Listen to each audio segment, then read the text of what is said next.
Is this thing on? I think it is. I think I've finally figured out how to use my podcast equipment. This is really exciting because I've been trying to figure this shit out for a minute. I figured out how to use my microphones. I know how to use my camera. It hasn't been as easy to record on the road as I thought it would be. So this is the second episode 2 of That's Cooked with Steph DeLanda. And yet again, we are on a solo mission today. But you know what? It's fine. Because we're out here and we're doing reckless shit. Look at that. Oh my God. Hold on. Wait. You need to see it up close. Focus. That is my brand new face tattoo. I got a face tattoo today, guys. I wasn't planning on it today. This is something that I've been talking about for a while. I've said it to my mom. I've said it to Matt. I've said it to my friends. I've wanted a face tat for a while. And I was being a chicken, which I'm not usually a chicken about anything. And then today I was getting my teeth gems redone, which you can also see. And I got 3 new piercings on my ear. So I don't even know what I'm up to now. Probably like 28. Or I think I have 28 piercings on my body. That's insane. But I love it. I'm a sicko for it and I want more. And I was at the piercing / tattoo / tooth gem parlor today. And I was talking to the chick who does my teeth. Shout out Ali Puncture on Instagram. You are a legend. If you want teeth gems. Wait, are you still doing? Scratch that. If you want piercings, hit up Ali Puncture. Wow, did I just expose? I don't know. Sorry if I expose you, Ali. She doesn't do teeth gems anymore. She did these. She doesn't do them anymore, I don't think. But she still does piercings. Her man, Nico, he did my tattoo today. And I'm just obsessed with it. I was there and she was like, oh, we can do it today. And I was like, you know what? Fuck it. I've been talking about this shit for so long. I didn't tell anyone I was going to do it. And I just thought, you know what's even, because I wanted a sleeve for a while. And then I was like, a sleeve doesn't even feel like dramatic enough because so many people have tattoos. And I don't really have many. Like I've got a star there, which I got for Dallas, my cat. And I also went on a trip to Dallas in Texas once and had a whole bunch of fun. So I got that an ode to my cat. I got this, which was actually my first tattoo. God, I'm going to break my fucking wrist. I got that, which was my first tattoo, which says Swim Good, which is my favorite Frank Ocean song and one of my favorite songs. It's just very special to me. And then I got this, oh my God, I'm contorting myself, which says, I've come to believe that I better not leave before I get my chance to ride. And that's song lyrics from the Red Hot Chili Peppers song Snow. And I actually got that tattoo after I got released from WWE because to me, it means like I can't give up yet. I better not leave until I get my chance to ride. Like I can't give up. I can't pack it in. I can't stop wrestling. Like obviously I'm not moving back to Australia. Like the journey is not done. The journey hasn't even begun. I haven't had my chance to shine yet. So that's kind of what that one means, which is cool. But this one on my face, I was like, you know what? Like, SDL is my name.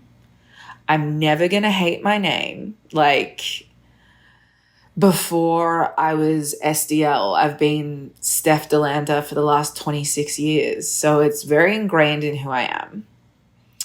And, there also is a side to it too of like, like this is my fucking brand.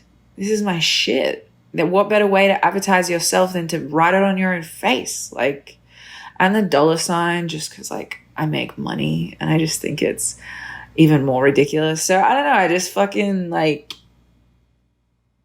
I love it. People hate it. Matt hates it. Matt absolutely hates it, which honestly, 1% of me, because I knew you'd hate it, made me want to do it even more. So you did that to yourself, broski. No, I just love it. I think it looks so cool. And the thing too is like, look, I've had piercings since I was 14 years old, right? I got these bangs. I got these teeth jams. I've shaved my eyebrows in half. I've never, ever, ever once wanted to be normal, whatever the fuck that means. Wanted to fit in. Wanted to do what everyone else is doing and look like everyone else. If anything, I've spent my whole life running in the opposite direction. Whatever everyone else is doing, I'm like, how can I run so far the other way and stand out so much? And maybe that's really self-centered, but I love when people tell me they love my piercings or they love my bangs or they love my teeth gems. And now they're going to comment on my tattoo. I love looking different. I love standing out. I love when fans draw fan art of me. It's got all my special features, or when they make me on 2K, or when they, someone makes an action figure, like all of that stuff. Like it's so, undeniably me when you see it. No one else looks like this. So I don't know. I've been doing this shit for a while. I've been trying to be myself and have my own identity and like do whatever I want to do, regardless of what anyone says. Like, I don't give a fuck what anyone says. And there was the thing, I rang my mom and I showed my mom and she obviously hated it, of course. I said to her, you've known me your whole life. You knew this was going to happen. Like, I've always wanted to stand out and get people's attention and have people talking, whether they like it, whether they hate it, whether they think it's the best thing or the worst thing they've ever seen. I don't give a fuck, because if people are talking about you, maybe I'm an egomaniac, but that's what I fucking like. So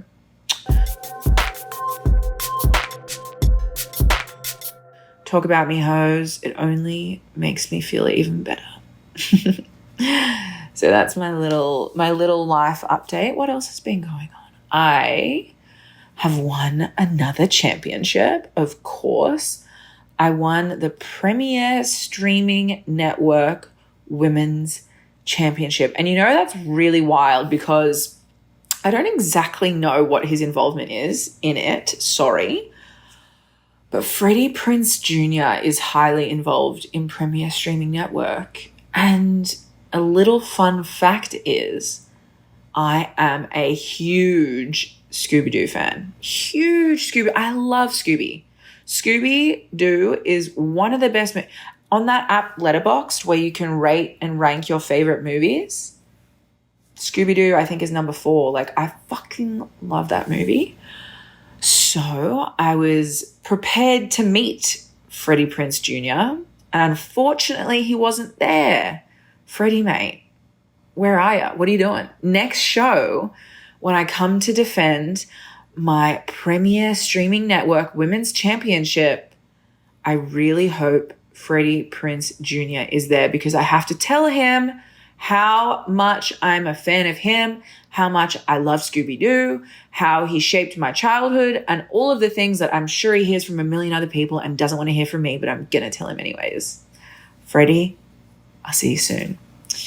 Yeah, so now I'm going on my official belt collecting reign. Book me against your champs. Heavyweight champions, women champion, tag team champion. I don't give a shit. I am coming for Matt Cardona's championship collection, and I want my own. I want us to have like 18 belts between us.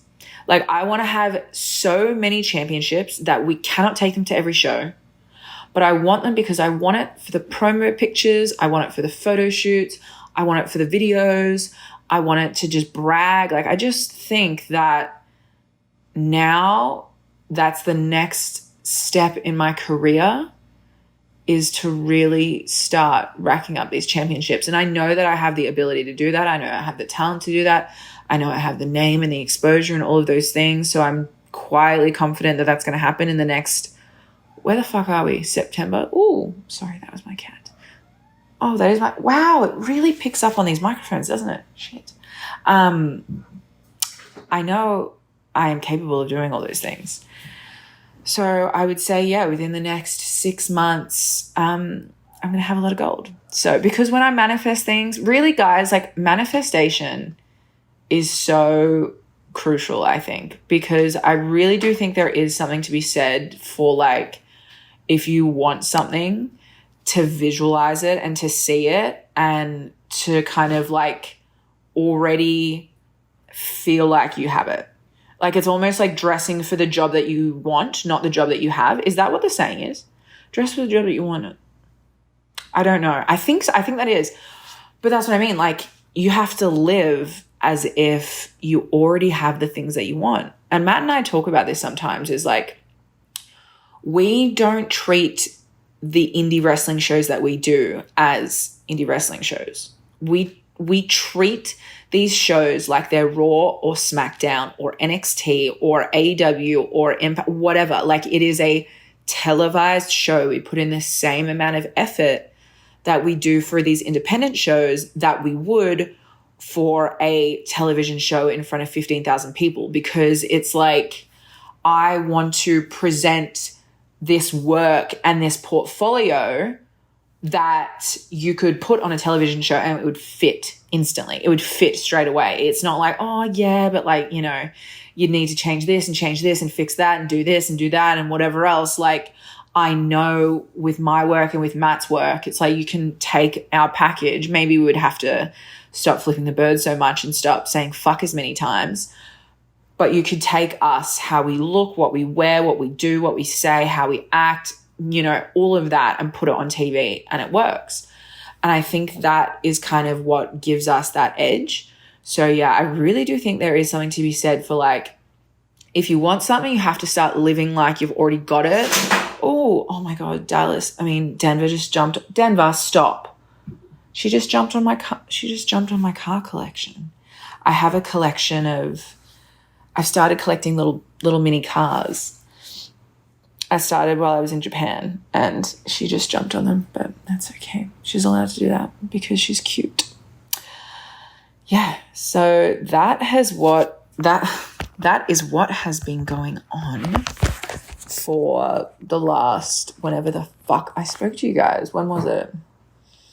It was only like last week because I went on my big I love Halloween pumpkin spice. Yeah. Ooh, I've been to Halloween Horror Nights since. Yes, I did. I bought the express pass, of course, because I plan on going multiple times. It was really fun. Honestly, like, it was good. Of course it was good. It was fun. It's always fun. But I don't know, man. Like, I think last year was better. And I'm speaking soon, because I only did like 4 or 5 houses. There's a lot more houses to go. There's a lot more to experience. So maybe I shouldn't call it until I've gone a few times. But shit, like last year we had the Weekend. We had the fucking, what was that house? The Bloom house. Like there was a few really cool houses. And then the year before was like Beetlejuice and Texas Chainsaw and like, this year, it's like, I mean, Stranger Things would be cool if I watched Stranger Things, but I don't. I've never seen it, so I don't really get it. The Yeti house was cool. Like, there was cool stuff. It was fun, but, like, I don't know. I think last year was better. And I really hate saying shit like that, but I'll give it another go. I mean, I'm going to go fucking 5 more times. I'm still going to go. I'm going to have fun. But I don't know. I think this year was a little bit lacking. If any of you guys have gone, talk to me about it. Let me know. What do you think? Any Halloween Horror Nights experts in here? Let me know what you think, because that's how I feel. But if someone feels the same or another way, I want to know why. Let's talk about it. So yeah, I'm going to go probably tomorrow or the day after, because then I'm going to Japan. I'm going to Japan on Thursday. I can't fucking wait. I love Japan. Japan's the best place on earth. Why do I live in Florida when I could live in Japan? What the fuck am I doing with my life? Can anyone else relate? I know so many wrestlers that came back from Japan and were like, bro, wow, I'm really sorry. My cat's in her litter tray taking a shit right now. So get out of the tray. That was one of the, that's cooked. You want to know what the fuck cooked means? That's cooked. Watching your cat shit and listening to it fucking ASMR style. That was absolutely fucking cooked. Oh my God. Okay. Anyways, I don't know what the fuck. Oh, Japan. I have had so many wrestlers be like, bro, like Japan is so awesome. When you go, you're never going to want to come back, blah, blah, blah. Ooh, that did sound like ASMR. And you know what? Wow, maybe I should actually sell that. Would people want to listen to me like whisper just fucked up shit in their ear? Just like get up real close and just be like, you're a little penguin cunt.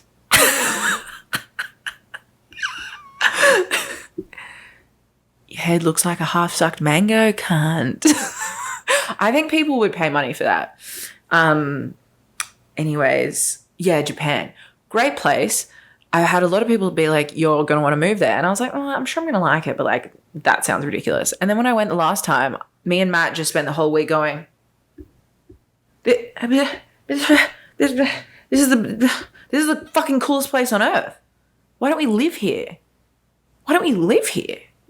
The people are so nice, so lovely. The place is so clean. There's no trash anywhere. Everyone in America litters. Not everyone. A lot of people here litter. There's garbage everywhere. Trash all over. Nothing in Japan. Trash is clean. There's nothing in Japan. The food is great. The people are great. Obviously, the wrestling is great. The culture is awesome. Like, every single thing about it, I was just mind blown. I was like, this fucking place is so cool. Oh my God, Dallas is sitting on me. Yeah, I just thought it was just the fucking greatest, you know? So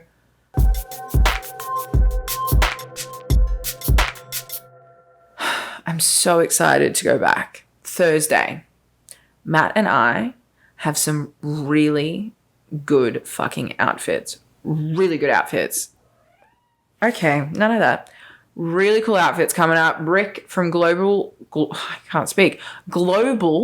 Wrestlewear has hooked us the fuck up once again. We're going to look fly as hell. Last show was Princess Peach and Bowser. And I'll be honest with you, I don't know if we're ever going to top that. Because fuck, we looked good. Especially me. I mean, sure, Matt looked great. Everything was great. But I just love that Peach gear so much. And I'm such a fan for Peach that I genuinely am like, I don't know if we're going to be able to top it. But regardless, we're going to look awesome. So yeah, I'm very, very excited for Japan. Okay. So I had a few more questions from ye old major pods while I'm doing my solo eps of just filling it out. Maybe I'll take my shit and I'll do one with Matt in Japan. Maybe. Anyways. I'm going to answer a few more questions from the major pod group. Okay. What else would you like to achieve in wrestling? What do I want to achieve? Well, I've got a lot of goals. Some of them are more insane than others. So I'm not going to give all of them away, but I want a Mattel figure within the next 3 years. And, oh my God. See, look. What the fuck? Is that her whole ass? Dallas, come on. That is literally, she's going to knock okay, we're not doing this. We're not doing this. You're going to knock the camera. Stop. Fuck my life. Okay. I want a Mattel figure. And I want to be in WWE 2K. So those are 2 goals that you guys can chew on for a bit. Hopefully that doesn't give away too much. But I mean, look, I feel like most people when they start wrestling and are wrestlers, I think most wrestlers could admit that having like a proper, I've got my bendy coming out, which is awesome. I'm so excited for my bendy, but my tag partner made it for me, So I think it's going to be a different feeling when I get that Mattel figure, because it's like, okay, like, that someone like in a big company decided to make one of these of me, and a big company has decided to mass produce it and blah, blah, blah. Like I think it's a different thing. So yeah, the game and a figure. Do we have any favorite restaurants to go to while making towns? Yes. So Matt and I always have our kind of like classic places that we go to. So whenever we go to New York, we always go to a diner because we both love diners. So I'll get like an egg white omelet with ham and onions and fucking capsicums, and like a Western omelet with cheese and what do you guys call it? Home fries. Oh my God, like breakfast potatoes. So fucking good. And just like unlimited coffee, and just, we love diners. So we'll go to a diner when we're in New York. We always like, the thing is it's so hard to try and eat well when you're on the road. So we tend to favor places where we know we can get like a relatively healthy meal. So somewhere where you can get a steak or like chicken and vegetables and like sweet potato, which Matt gets, which I don't like. I mean, I like sweet potato fries. I'm not huge on just like a fucking sweet potato. I think it's not that good. Or like potato mash or whatever the fuck. So it's like, we'll go to Outback Steakhouse or like Longhorns or places where like you kind of know the menu, if that makes sense. Because you got to think as well, like a lot of the times we're staying in shithole towns, or, we're finishing the shows really late, so there's not many options. Sometimes we don't have a rental car. Like there are so many variables that a lot of the times on the road, it's just kind of like making do with like the limited options. And for both of us, it's pretty like last resort. Like we're avoiding at every cost, at all costs,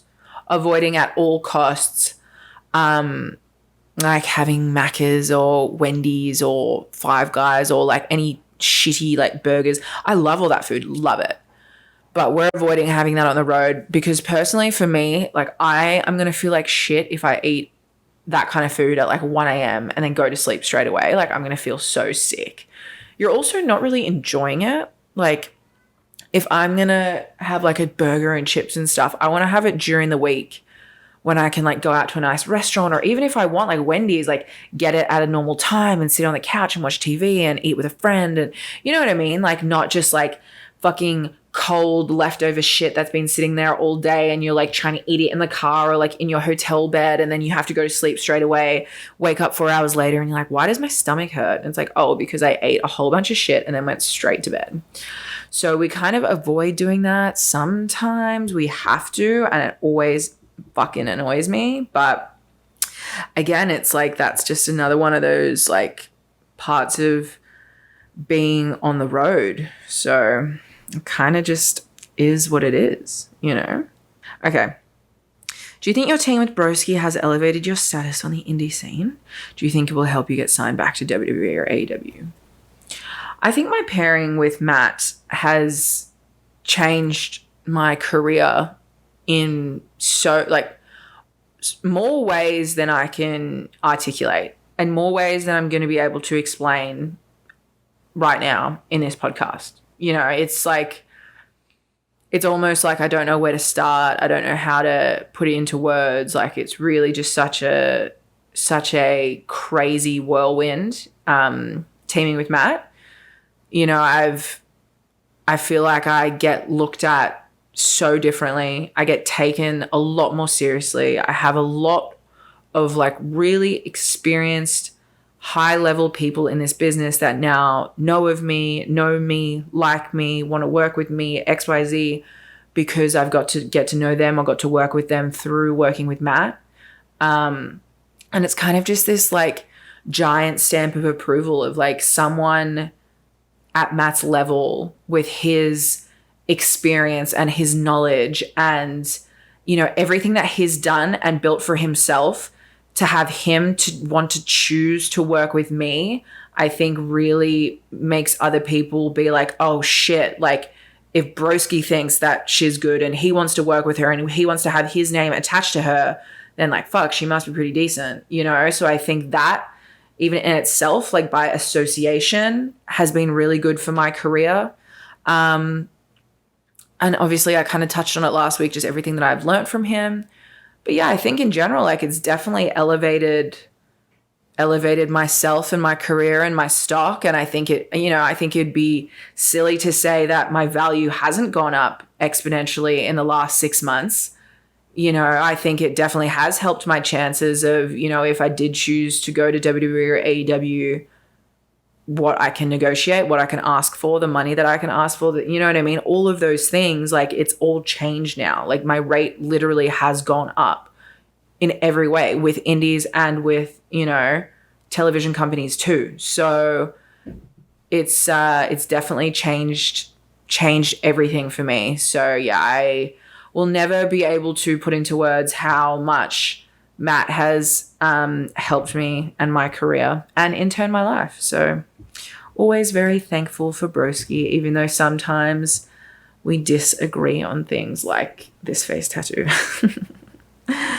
Let me see.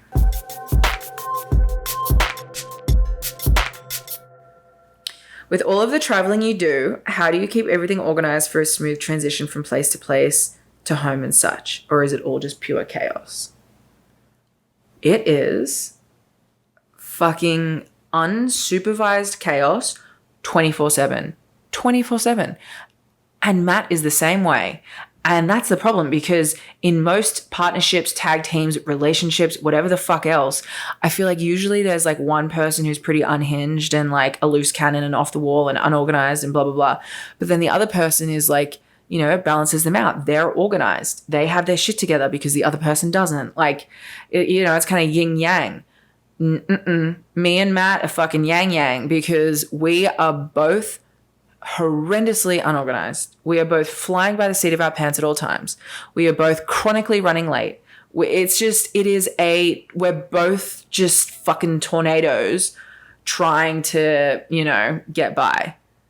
But what I will say is, for as chaotic as things can be sometimes, I really do think that that is part of our superpower, because we don't think about things for too long. We don't stew on things. We don't marinate over, oh, is this a good idea? Is that a good idea? Is this? Or what about this? What about if this goes wrong? What about if this fails? Like, you know, what am I going to do? We just go, hey, here's an idea. Fuck it. Let's do it. See what happens.